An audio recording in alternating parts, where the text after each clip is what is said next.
tuifanye Afrika mti wa uzima. Tuungane sote tuimbe pamoja, kuenzi shikamano hatima yetu. Tujitoe wenyewe kupambana pamoja, uhuru na umoja vitawale. Enyi bwana na binti wa Afrika, mwili wa jua, mwili wa anga, tuifanye Afrika mti wa uzima. Tuungane sote na tujibidishe kutoa kilicho bora kwa Afrika. Chimbuko la wanadamu, chemchemi ya utamaduni, tumaini letu wakati wa mafarakano. Enyi bwana na binti wa Afrika, mwili wa jua, mwili wa anga, tuifanye Afrika mti wa uzima. Let's talk about Sudan today. We are talking about Sudan, the land of black people, the land of about 40 million people, the land that was once the biggest kingdom in that region, the Kushite kingdom or the Kush empire. The Kush kingdom was there, and the Kush kingdom went ahead to actually occupy Kemet, we call it Egypt, and ruled Kemet for some time. The Kushites, call them the Nubians. Today, we talk about anthropophytes, and Sudan is on our radar. My name is Katon Mkasa. In the studio is Dennis Bongole, and this is Humans TV Africa. We encourage you to please subscribe to our channel. We are Humans TV Africa, a registered charity organization registered to do media work in the world. We have offices in Uganda, Kenya, Zambia, Zimbabwe, Nigeria, Ghana, Sierra Leone, UK, and of course USA, and we are growing. Our intention is to empower people to get out of poverty, to empower them to know better, to fight stereotypes, but of course to spur economic growth and development in the world, and of course to avoid biases that have been taught as children. Our TV station is that one that empowers you with knowledge each day, knowledge that you don't get in your schools. Knowledge, information is power, and we give it to you right here. We intend to learn from you as you learn from us today. We talk about the Kushites, the kingdom of the Kushites, the Kush, the Nubians, and of course Sudan, one of the largest countries in Africa. That is the map of Sudan.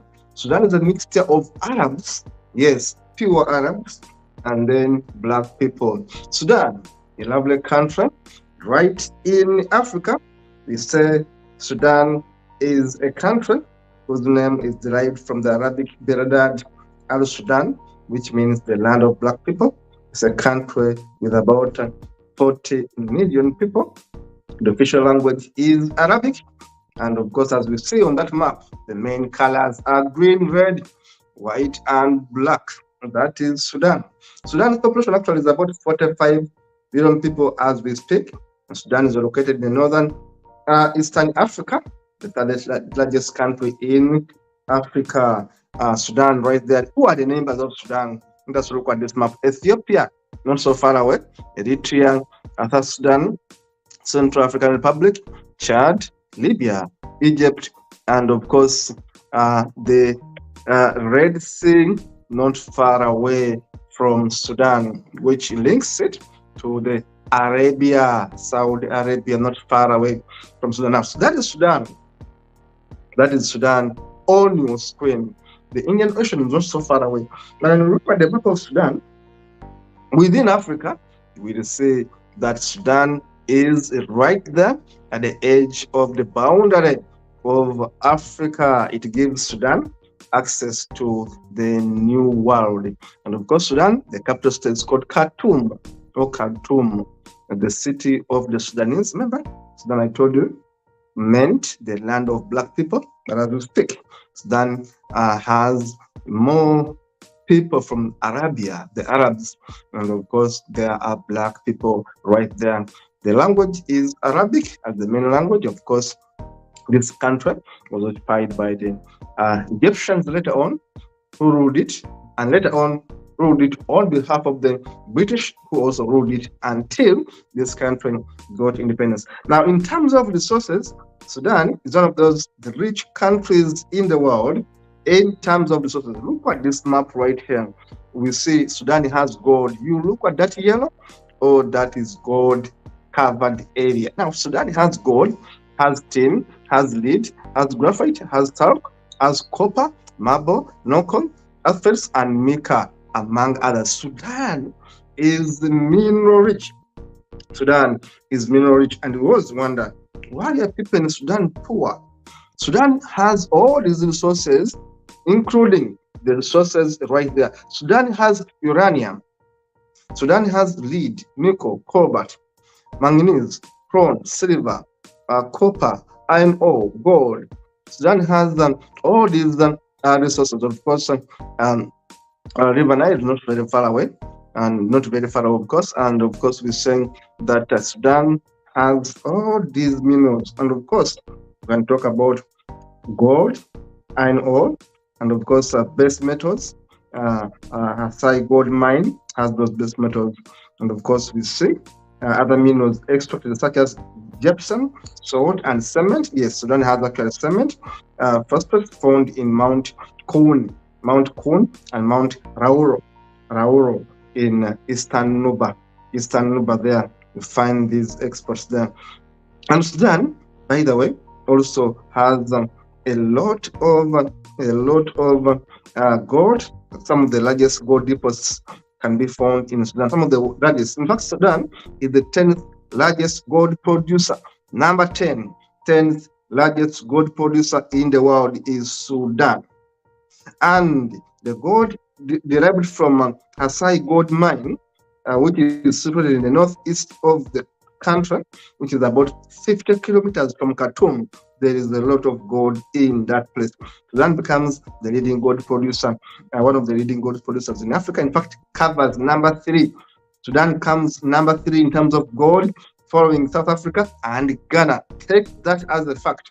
Number 3 in terms of gold production is Sudan. It follows South Africa and Ghana. Sudan has gold. Now, apart from that, Sudan also is known as a place where you can go and visit and have a good time. Of course, I told you, Sudan has over 200 pyramids. You think of Egypt having pyramids? You haven't gone to Sudan. Sudan has over 200 pyramids. Egypt has almost 70 pyramids. Sudan has over 200 pyramids. Now, population from my statistics is 46 million people. I will take this from the World Bank. Population growth rate is 2.6, which is a bit high, meaning that these guys can actually have about 1 million people added on their population quite easily. Now, age dependency is 79.9, which is 80% of these guys are dependents on the working population. This is so bad. Urban population is a bit low at 35%. And of course, mortality rate among the children is high at 39. This is threatening infant mortality rate. Life expectancy in Sudan is almost 65 years at birth. And of course, I told you, Sudan has its own power, its own electricity. Sudan can produce it there at 16 billion kilowatts. And of course, the consumption is a bit low at 13, which means Sudan, if they wanted, they would export it, but they don't. And of course, renewable energy is about 10 billion there in kilowatts. Now, in terms of Oil, I told you Sudan has oil. Did I tell you? Yes, I did. I told you Sudan does not import oil because Sudan has oil, their own oil. Sudan is rich. Sudan can produce about 68,000 barrels. And of course, we see the consumption right there. And Sudan actually exports some of this oil. Let us go ahead and see other facts about Sudan's technology. They have about 89 airports. Some of these are private airports, of course. Rich guys actually cannot have their own small private airports. Solar phones, about 30 million people there have solar phones. Of course, internet users about 10 million. Railways cover about 7,251 kilometers. Telephones, their numbers not indicated by the World Bank. Now, let us continue with other facts about Sudan, the land of black people. Sudan, the location is northern Africa, bordering the Red Sea between Egypt and Eritrea. Total area, Sudan is big, has over 1,861,484 square kilometers. 1,000,000.8 square kilometers. This country is big. Now, land area actually is bigger also at 1.7 million square kilometers. Water covers about 129,813 square kilometers, a bit big. And they have a coastline. Sudan has a coastline of about 853 kilometers. The climate is tropical in the south, and of course, arid desert in the north. Rainy season varies by region from April to November. They have a rain season. Of course, Sudan is a bit dry, I should tell you, and the terrain is generally flat. Yeah, flat. Sudan is quite flat. Yeah, flat and featureless plain. There are mountains in far south, southeast, and of course west. There's a lot of desert in the north. Yes, Sudan has a desert. If you don't know, go there and see beautiful sand dunes there. The lowest point is at the Red Sea, which is zero, and the highest point is at Jabal Mar. That's the highest point at 3,042 meters. Now, Sudan has been having problems with security. These are internally displaced people. It is hard to mention that Sudan has got a lot of insecurities internally. Displaced people in Sudan. This breaks my heart because Sudan has lots of restaurants, beautiful country, beautiful people right there, but always at war. Sudan was ruled by al-Bashir for over 30 years, and the guy left this country in Tamil. He's in prison as I speak, but now I'm showing some of the images of Sudan. I'll give you a history of Sudan. Sudan has beautiful women, of course. As we know, much of Africa has beauties all over. Yeah, you'll find them, of course, in Sudan.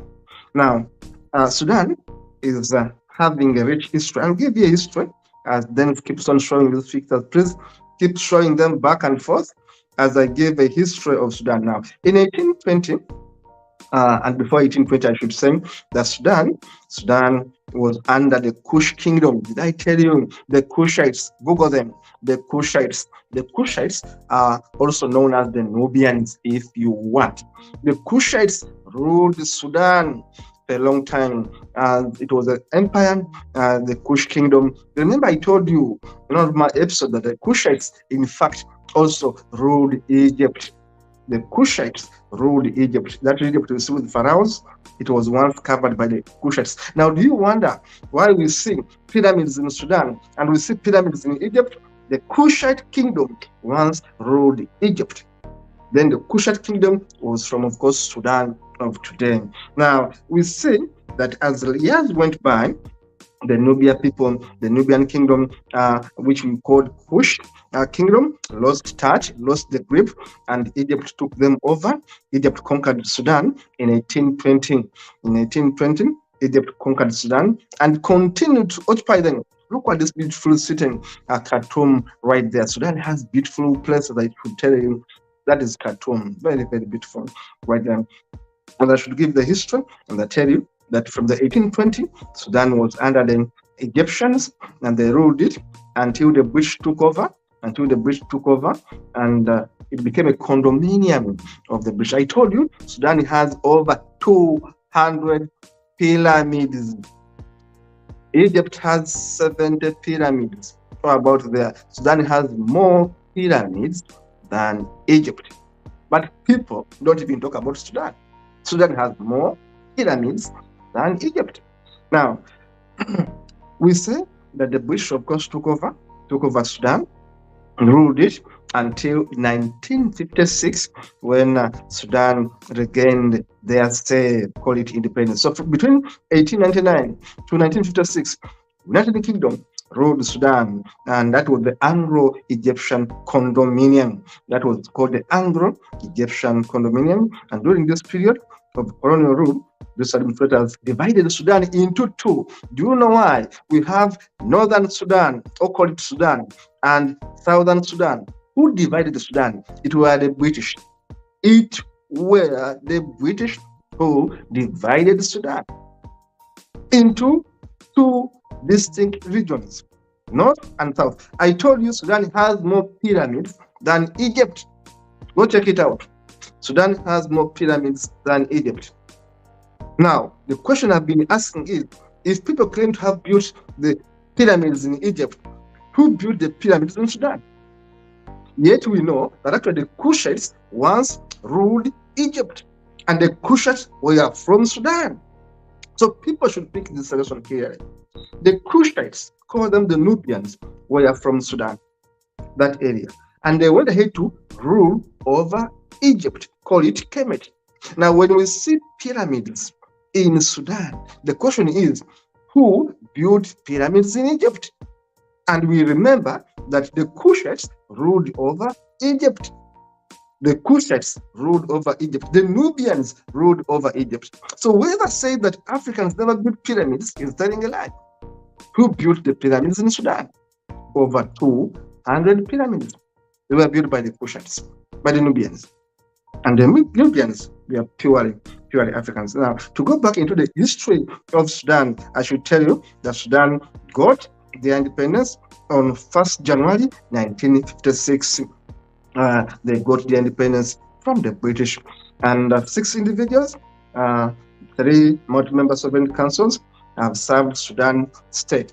6 people have served Sudan as leaders since their independence on 1st January 1956. Sudan is a very troubled country. Sudan has been under war, under trouble. The man today we can call the leader of Sudan is a military man, not even formally, properly elected. I cannot say Osman Hussein has been properly elected because he came through a military council. A military council after deposing dictator Omar al-Bashir.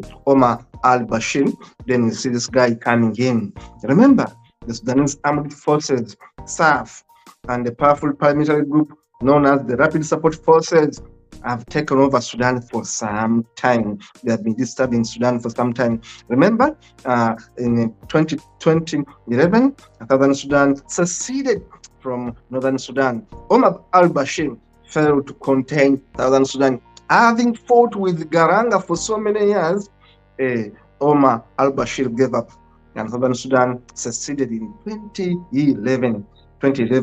They had a war which had begun in 1955. You can imagine. The war between the South and the North began in 1955. When Omar took over years later, Omar ruled Sudan for over 30 years. Omar failed to contain the Southern insurgencies until they defeated him and they seceded. In October 2021, the military seized power, and in a coup led by the Sudanese armed forces, the labor leader Abdel Fattah al-Burhan and the Hemitim took over power from Omar al-Bashir. This man has been in prison. Omar al-Bashir has been in prison since 2021. And remember, the transitional council, the transitional seven council, reconciled themselves into a junta that was led by Burhan, and they were monopolizing power since 2021. The incumbent leader of that is Osman Hussein. Osman Hussein, the man you have seen there on the screen, has been leading Sudan as acting since 19 January 2022. He was appointed by the Transitional Settlement Council in Sudan. He was appointed by that council in Sudan. And up to now, as we speak, we don't know exactly where Al Omar Bashir is. As I speak today, we don't know very much where Al Omar Bashir is, because the International Court wanted him for crimes against humanity, but Sudan refused to hand him over. Al Omar Bashir, that man on the screen, was born on January 7th, 1944, at Hosh Wad Banak in Sudan. Is an Arabic Sudanese. The guy has been ruling Sudan with an army. Is a military officer, an Arab African. Right there, he was elected into government in 1989. He served as the president of Sudan from 1993 until when he was deposed recently. Right there. Now, this man was arrested by a military coup on April 11th, 2019, and after months of protests against his 30-year autocratic rule, the man ruled Sudan for over 30 years with an iron hand, keeping money in his house, controlling the bank, controlling everyone like his own family. The country was in his pocket. But now, as I speak, Omar al-Bashir is in prison for corruption, for murder, and for all atrocities against humanity. This man is wanted by ICC. On 3rd March 2009, ICC, International Criminal Court of Justice, issued a warrant of arrest for Omar al-Bashir. Then, the president of Sudan, the guy was under ICC watch. He used to travel to Uganda. He used to travel to a few countries, but the man had an indictment on his head. ICC wanted him arrested, but no one dared to arrest him until his own soldiers took him in, and right now they have imprisoned him. Now, on the 26th of April 2023, the armed forces in Sudan said that they had arrested him and they were keeping him in a prison called Koba prison, which is a military prison right there. And they told us that actually was in a military hospital. They had kept him in Koba, and later on they told us that he was in hospital in Omdurman. He was there, arrested there. We don't know exactly if this man is still alive, but we have been told that he is under arrest. The military arrested him, and Transitional Council took over from the 20th August 2019. They have been there. They drafted the constitution very quickly, declared themselves leaders. They got Abdel Fattah al-Burhan in Burhan in October 2021. There was again a coup d'etat, and again they reconstructed themselves into another government. And then today, we see the incumbent military ruler, Osman Hussein, acting as the ruler, not elected, but of course, we'd say the commission, the Transitional Commission, the Military Council has given him power since 19 January 2022.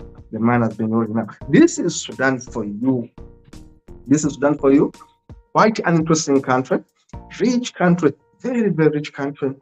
The 3rd leading producer of gold in Africa, the 10th leading producer of gold in the world, with oil, with all the resources, with all the beautiful sand dunes, with the pyramids, with the rich history of the Kushites, the people who once occupied Kemet, called it Egypt, and ruled it for so many years, and took civilization from Kush, called it Sudan, the land of black people. They took civilization from Kush and took it to Kemet.